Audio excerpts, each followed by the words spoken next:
doubles. 2 or more. Can you believe that? Charlie. No. Okay, so wait, really, why? One, we do not have any edifice like that to serve that particular purpose.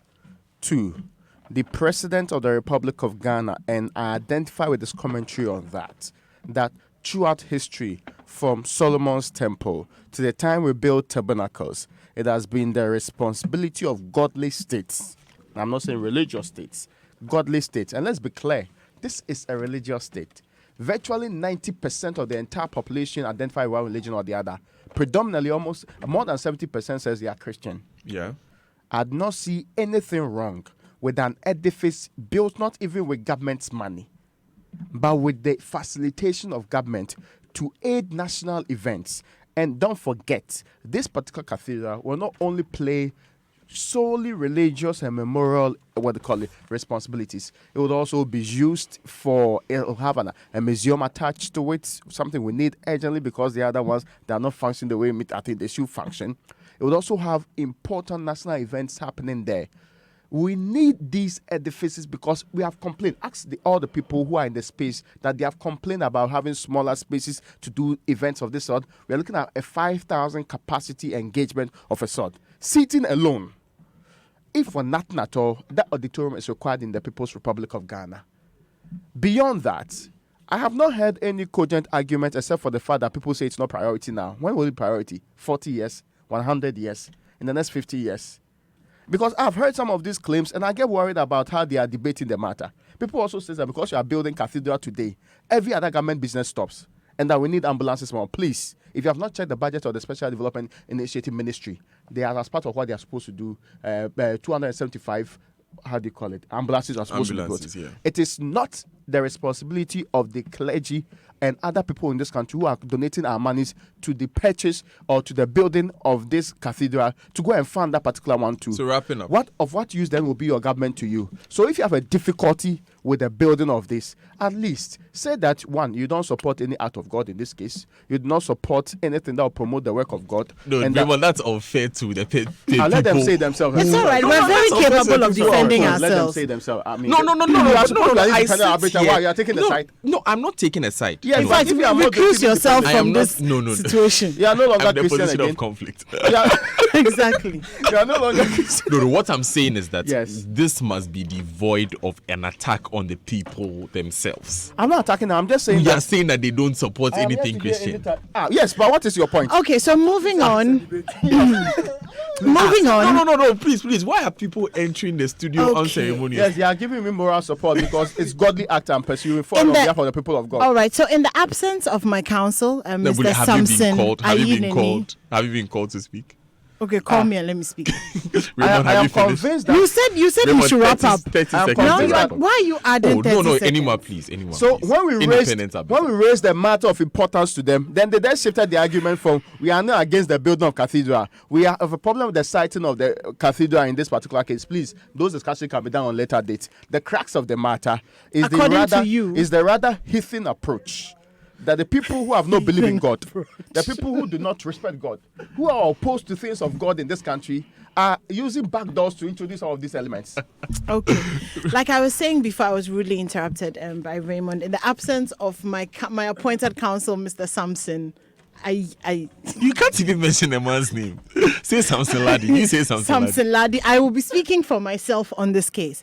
Now, I'd like to address some of the points that Raymond Aqua has raised You this don't have morning. points on your own. You want No, to I address need my to own address rather. yours first. So first of all, he says that from Solomon's time there's been a temple and therefore it is important for us to have an edifice for God. But we're also living under the new covenant and therefore we know that God does no longer dwells in temples but dwells in the hearts of his children, of whom I am one because I am his and I belong to him. That's the argument Secondly, of those who don't go to church. Raymond, I didn't interrupt you. I would No problem. appreciate if you showed you me did, the But same. Raymond, you shouldn't interrupt Yes, him. okay. And that goes to both of you. Both of you should interrupt me. Secondly, Raymond is asking if we have an edifice of this sort. I think the question rather is, do we need an edifice like this? He also mentioned the fact that we need a religious thing to I don't know what, but remember that we are also a secular state. And if we do this, the next question will be, are we going to build a national mosque as well? He also talks about the fact that it will have a national Can I finish, please? Yeah. We also talks about the fact that we don't have a national, or we have museums, but they are not working. The question here, I think, is that if we already have pre-existing museums, should we not do what we can to make those functional, as opposed to building an edifice with a museum, as it were? He also talks about important events. And thank you that on behalf of Christians, you're fighting for us to have a place where we can have our events. May I suggest that the Black Star Square, which we use for things like the Glow, for greater works, it's beautiful when it's not raining. It's wonderful to be under the stars. Thank you for making the point for us. We are closer to God when we are out there feeling the breath and feeling the wind of His Spirit. I would also like to say that it is not currently a priority, I don't think. If we do have the ability to raise these kinds of funds, can we buy ambulances? Can we build schools? Can we put that into infrastructure? Can we build roads? Can we make healthcare more accessible to pregnant women, to children? Can we facilitate the screening of newborn babies with sickle cell? There's so many issues that we deal with. And I keep on hearing this argument about how, Europe has a cathedral and America has a cathedral. Well, America has a healthcare system which works, and they have CT scans and they have MRIs and they have things so that people are not dying from simple diseases. We have CT scan, we have MRI. We don't have enough. Oh, you want more? Yes, I see. Thank you very much.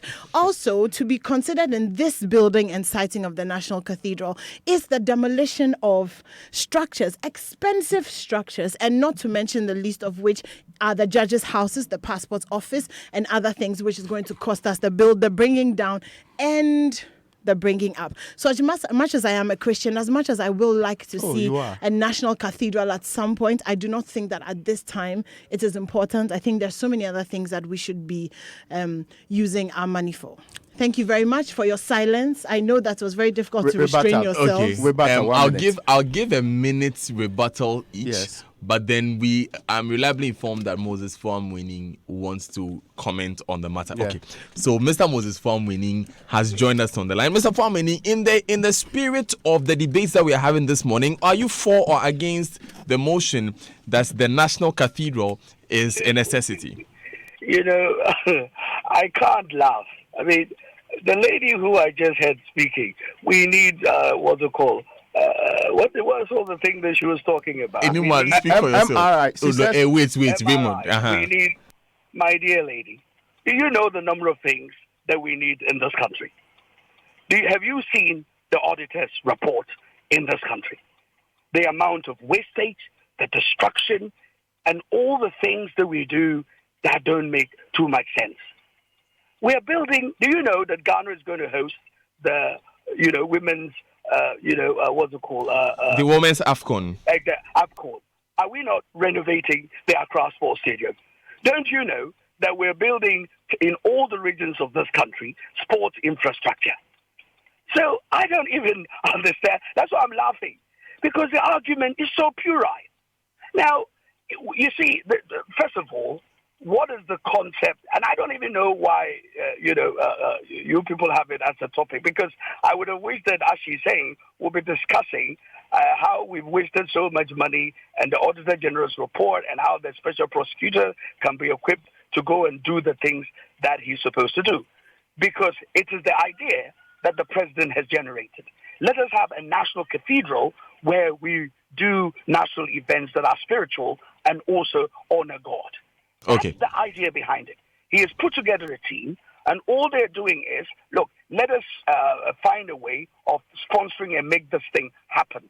They have identified an area where they want to do this, and apparently it will cost some money to get the judges out of the place and to, get them better accommodation. By the way, the judicial service love this because it will give them, it is even sad that our judges are living in colonial bungalows, which were being used by, old judges. And those bungalows, some of them are so dilapidated, there's even a danger to those, structures. So we're saying let us go and, have a certain area. I understand it's going to be a 10-acre land, develop a whole complex with security on all of that for our judges.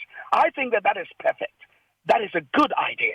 So the question to be discussing is, why is it that a very positive idea like getting a national place where we have national functions, because I heard her saying, oh, we love the air when, we're conducting funerals and other things and we're praising God, we love the air. Okay, so when it is raining, then we all run helter-skelter. So we also love that.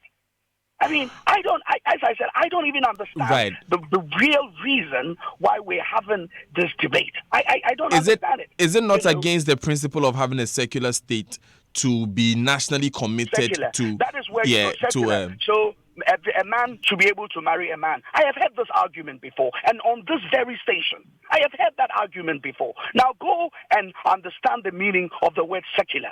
Do you know anything about aggressive secularism or humanism? Do you understand it? When we say that the state is secular in the constitution, it doesn't mean that the state doesn't have a culture, doesn't have a religion. The statistics show in this country that 70% of Ghanaians are Christians. The other 13 or 14, 15% are Muslims. The rest also believe in a certain God. So to say that the country is secular doesn't mean that that country is atheistic.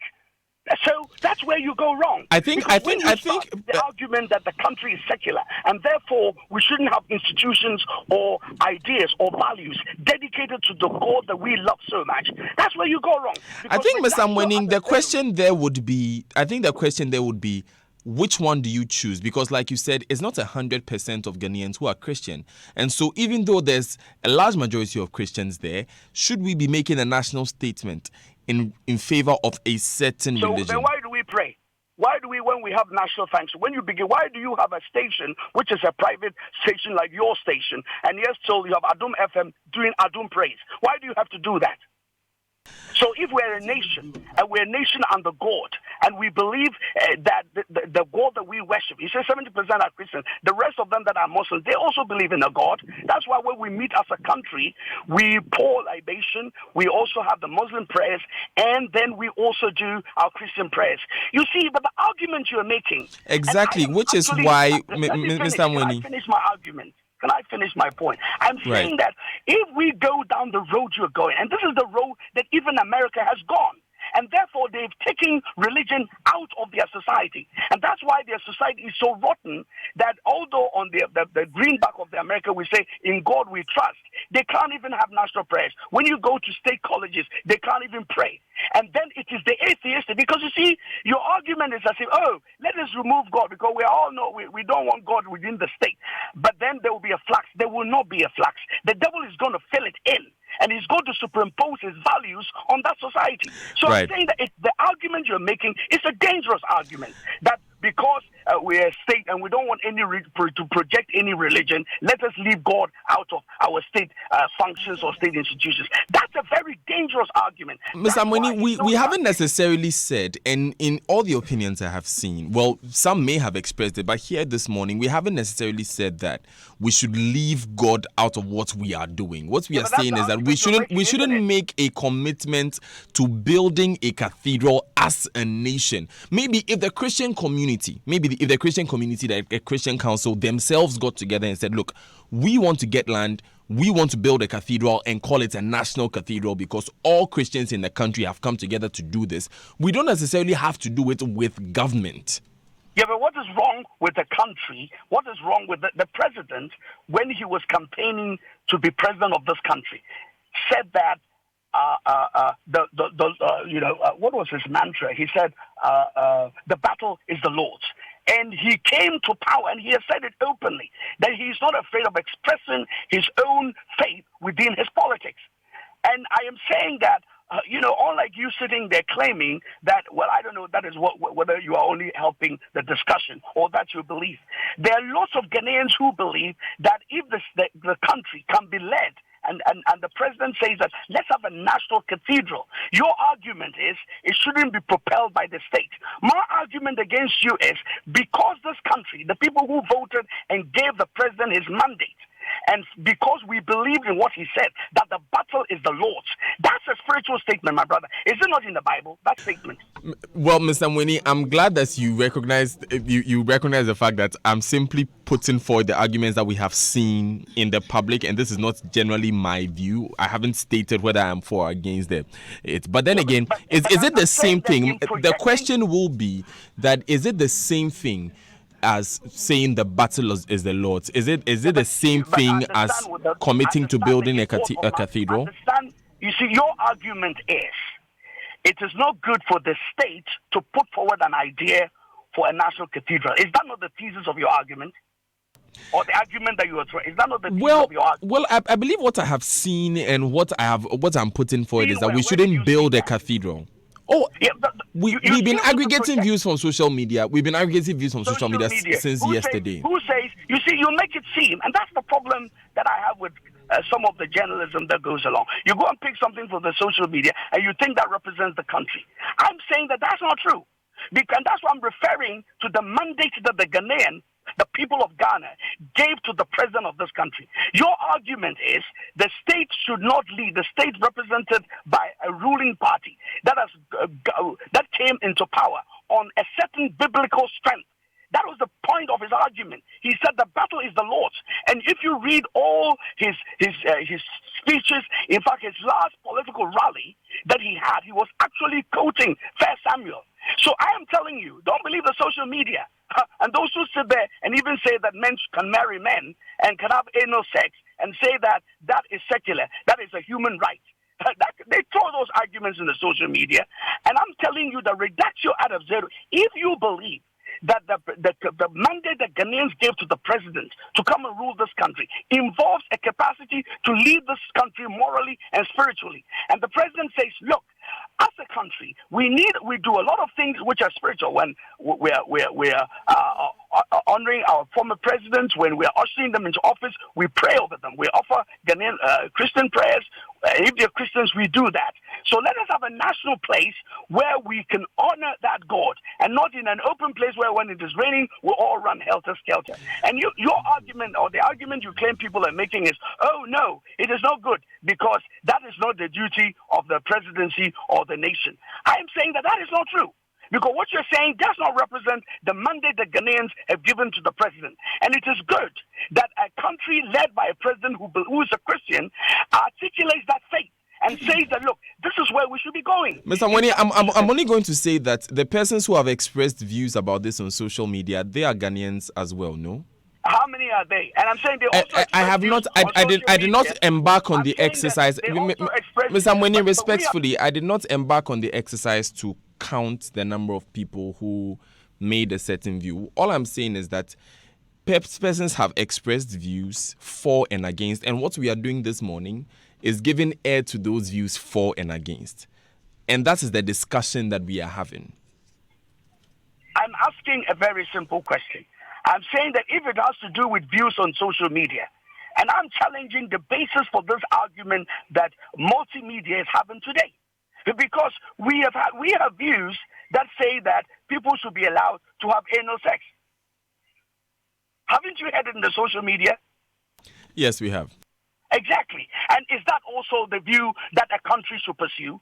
So as a country, don't we have a right to make a determination whether morally the country should be led in that right direction? That's a national interest if you don't know. But that's the discussion we are having this morning. That gives the opportunity for views to be expressed on it. So that, of course, if it's going to shape policy in any way, that policy will be shaped, no? But then you must raise the argument that represents the people of this country. And I'm saying that if you say that Ghana is a secular state, don't misinterpret the constitutional meaning of the word secular. By the way, if you look into the Constitution, religious rights and freedoms and cultural rights are also guaranteed.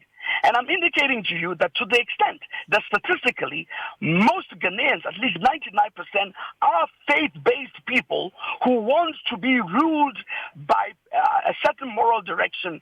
It is good that if the president decides that this is what we want, he should be supported. Look, there was a recent statistical or research which was done.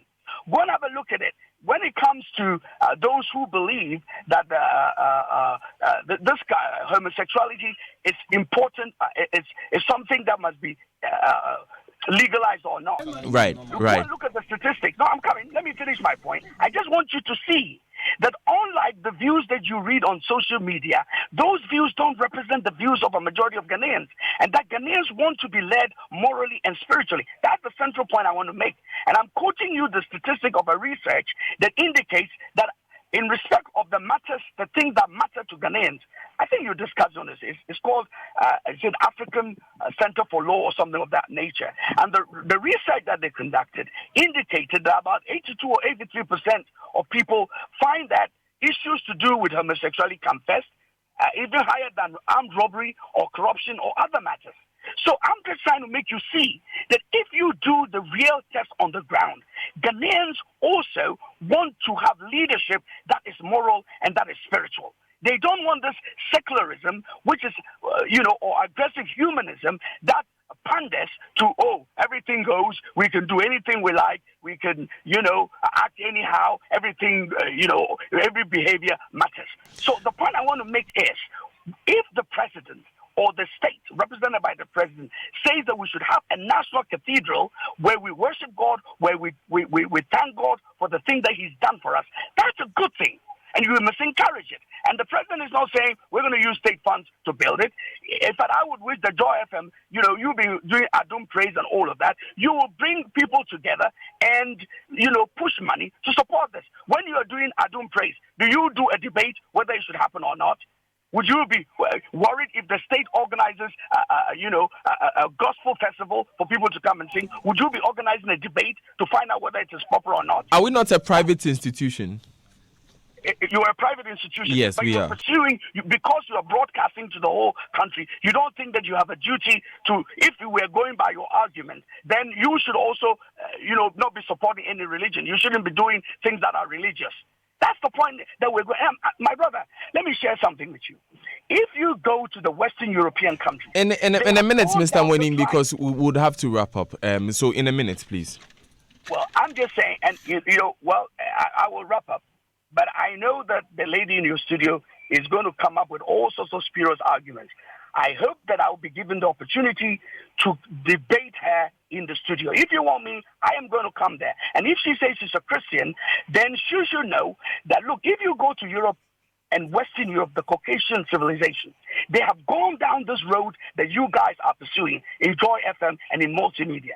They have said, we're a secular state, so let us leave religious matters out of the state. Go to the United Kingdom, a country that produced John and Charles Wesley. They are ordaining homosexuals. They have taken God out of their society. And if you take God out of the state, what you replace it is aggressive secularism and a free world, immoral society, degenerate moral system. It is good that we have a president who is saying, let us all build a place that we can all be proud of. I would wish that multimedia will be the first media house to contribute to the building of this particular, national cathedral. If there are problems with the cost of, relocating the judges, and that's why I was laughing, because we are doing all sorts of things, because we're building sports facilities, we're building. If you go to the Bukom Boxing Arena, we haven't even finished. There were people there, they have to be relocated for that big boxing arena to be built. So you always relocate people in the national interest. Okay, Mr. Winnie, we would have to wrap up here. Thank you very much for joining us. Moses Fuamwini